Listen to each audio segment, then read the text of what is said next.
You're watching BeardyBookNerd. I'm Zach. Today we're going to be discussing Star Wars number 50 from Marvel Comics, written by Kieran Gillen, artist Salvador LaRocca. Just a quick spoiler alert, I will be discussing the events that take place in Star Wars number 50, so if you haven't read it, turn off the video now and watch it later. This is an issue that was really advertised last month as sort of the Empire Strikes Back moment in the Star Wars comic universe. Now, the comics do tie in to the movies and TV shows. It's all one big universe, but the comics are able to explore parts of the Star Wars universe that might be a little bit too expensive to put on television screen. This one is called Hope Dies. It's number 50. It's a milestone for the comic since Marvel took over the publishing. We open on a rebel base. There's a big party. Mon Mothma is congratulating Leia. And Leia's sort of hesitant to take credit because she knows how much Queen Trios of the Show Tarun helped in the procurement of the Mon Calamari fleet. The Mon Calamari have finally agreed to join the rebellion, and they've brought their huge city ships to fight alongside the rebellion.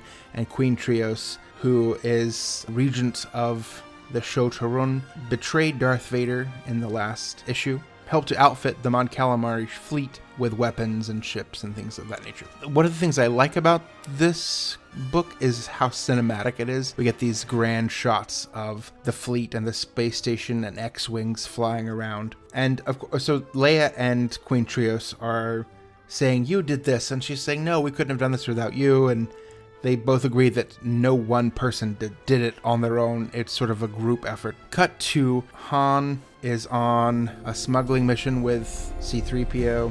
There's some scoundrelry. And then we sort of cut back to Luke and his fellow X-Wing pilots putting on a light show for those gathered. And they're going to make a big show of jumping to hyperspace all at once. We see, or who I think is Hera Syndulla. She doesn't say her name in the panel, but we see General Dodonna, we see Admiral Akbar, and they're all going to jump to light speed at the same time, but then nothing happens. Leia comes to this realization that Queen Trios is gone, and this may be a trap. And of course it is a trap, because immediately Star Destroyers and the Executor appear. It's a very interesting moment because the Imperial officers are very much like, let's blow them out of the sky, let's begin the bombardment. And Vader says, no, I want you to wait. He wants them to understand the gravity of of how much they've been betrayed.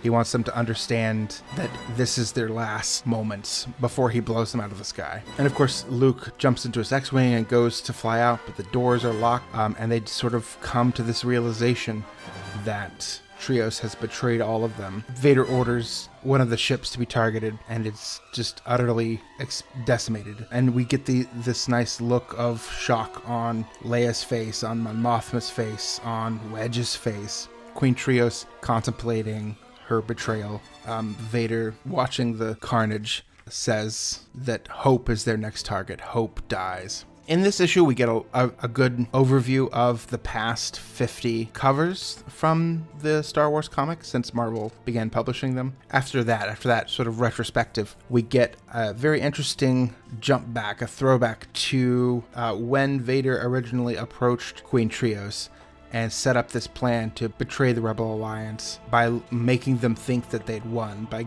making them large enough to crush. It's a very interesting moment.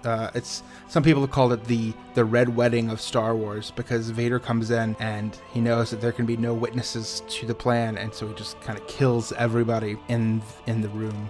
Except for Queen Trios. She's the only one who survives, because of course she has to carry out the mission. All in all, I thought this was a really good beginning to a story arc. I'm looking forward to seeing where this goes. I can't wait for the next issue, which comes out in 2 weeks, according to the back cover.